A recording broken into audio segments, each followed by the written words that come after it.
Welcome to Mythili Raj health and beauty channel. இன்றைக்கி நம்மளோட சேனலில் என்ன பதிவு பார்க்க போகிறோன்னு பார்த்தீங்கன்னா ஆக்ஞா சக்கரம். இந்த ஆக்ஞா சக்கரம் என்பது நெற்றி கண்ணும் சொல்லப்படுறது, மூன்றாவது கண் என்றும் அழைக்கப்படுறது. இந்த சக்கரம் எங்கே அமைந்திருக்குதுன்னு பார்த்தீங்கன்னா 2 புருவ மத்திக்கு நடுவுலையும், அதாவது புருவத்திலேருந்து நடுவில் நேர் எதிராக மூளை பகுதியில் வந்து கனெக்ட் ஆகிருக்கக்கூடிய ஒரு அற்புதமான சக்கரம்னு சொல்லலாம். ஸோ இந்த சக்கரத்தோட வேலை என்ன, எந்த சுரப்பியை வந்து இது கண்ட்ரோல் பண்ணுது? பிட்யூட்ரி மற்றும் பீனல் கிளாண்ட், அதாவது இந்த 2 அதாவது நாளமில்லாத சுரப்பிகள் நம்ம சொல்லுவோம் இல்லையா, இந்த சுரப்பிகளை கண்ட்ரோல் பண்ணக்கூடிய ஒரு அற்புதமான சக்கரம்.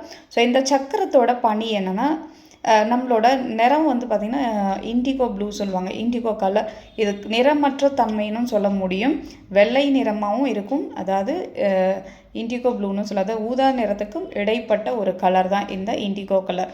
ஸோ இந்த நிறம் அப்படின்ற ஒரு விஷயம் என்ன பணியை நமக்கு பண்ணுன்னா, எந்த ஒரு பொருளை நம்ம எப்படி பார்க்குறோமோ அந்த பொருளோட இயல்பான கலரை வந்து நமக்கு அப்படியே வந்து பிரதிபலிக்கக்கூடிய ஒரு தன்மையை வந்து இந்த ஆக்ஞா சக்கரம் சரியான முறையில் இருந்தால் மட்டும்தான் நம்மளுக்கு கலர் அப்படின்ற ஒரு விஷயத்த நம்மளால் வந்து பார்க்க முடியும். அதாவது வண்ணத்தோட இயற்கையான கலர்ஸ் என்னவோ அது அப்படியே நம்மளுக்கு வந்து பிரதிபலிக்கக்கூடிய ஒரு தன்மையை வந்து கொடுத்துருக்கக்கூடிய ஒரு அற்புதமான சக்கரம். ஸோ இந்த சக்கரம் ஆன்மீகத்தில் நம்ம பார்க்க போனால் பார்த்திங்கன்னா 3வது கண் எல்லாரும் கேள்விப்பட்டிருப்பீங்க, அதாவது நெற்றிக்கண்.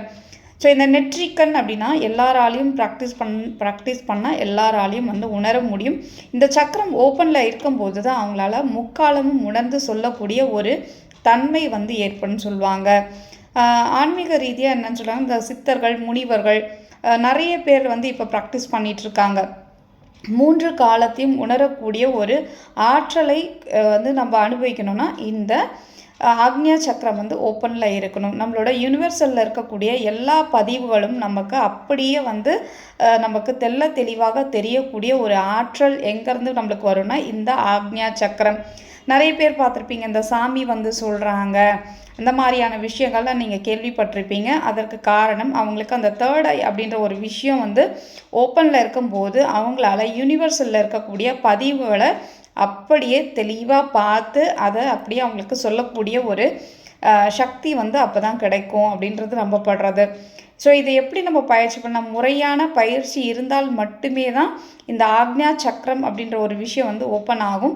ஸோ இது வந்து சுய நினைவு, நம்மளோட நினைவாற்றல் மற்றும் எல்லாத்தையும் வந்து கரெக்டாக உணரக்கூடிய ஒரு தன்மை, தெளிவான ஒரு பார்வை, இவை அனைத்தும் நமக்கு கிடைக்கணும்னா இந்த ஆக்ஞா சக்கரம் வந்து கரெக்டான முறையில் அலைன்மெண்ட்ஸ் ஆகிருந்ததுன்னா இது எல்லா விஷயமும் நமக்கு தெளிவாக தெரியும்.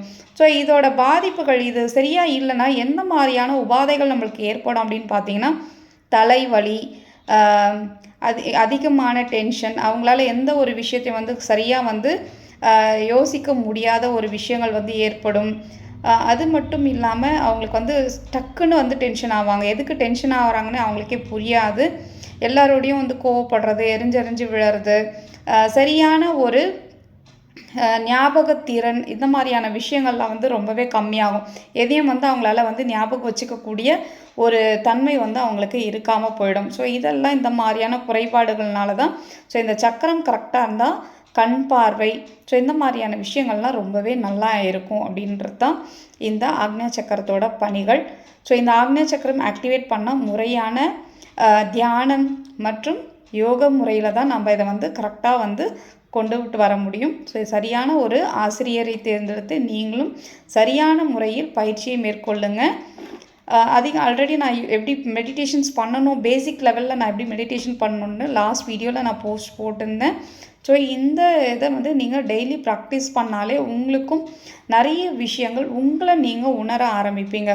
கடவுள் அப்படின்னா, கடவுள்ன்றது கடந்து உள்ளே செல், உனக்குள்ளே நீ இருக்கக்கூடிய விஷயங்களை தேடு அப்படின்றது தான் இதற்கு அர்த்தம். கடவுள்னா உன்னை நீ கடக்கணும், நம்ம கடக்கணும் அப்படின்னு சொல்லுவாங்க இல்லையா. நம் யார், நமக்கு எதற்காக பிறந்திருக்கோம், இந்த பிறவியின் பயன் என்ன, நம்மளோட வேலை என்ன அப்படின்றத நம்ம உணரக்கூடிய ஒரு தன்மையை முதல்ல நம்மளை நாமளே அனலைஸ் பண்ணி நம்ம எதற்காக இங்கே வந்தோம், நம்மளோட வேலையை நம்ம கரெக்டாக முடித்தோமா அப்படின்ற ஒரு விஷயத்தை வந்து நம்ம புரிஞ்சுக்கிட்டு அதன்படி நம்ம செயல்படுத்தினா வாழ்க்கை ரொம்ப இனிமையாக இருக்கும். நிறைய நண்பர்கள் நிறைய கொஷின்ஸ் கேட்டிருந்தீங்க. இறைத்தன்மை அப்படின்றது, அதாவது மூட நம்பிக்கை இருக்கிறதுலாம் வேறு, எப்படி சொல்கிறது, சில விஷயங்கள்லாம் சொல்லுவாங்க, அந்த மொட்டை அடிக்கிறது, அளவுக்கு நான் இதை வந்து யாரோட நம்பிக்கையை வந்து நான் குறை சொல்ல விரும்பல. ஸோ என்னன்னா, அவங்களுக்கு இந்த விஷயம் செஞ்சால் எனக்கு இது நடக்குன்றத அவங்களே முடிவு பண்ணிக்கிட்டு தான் அந்த வேலையை செய்கிறாங்களே தவிர, எந்த கடவுளும் வந்து நீ இதை செய் அதை செய், உன்னை வருத்தி நீ செய்யின்னு எந்த தெய்வமும் வந்து சொல்லப்படலை.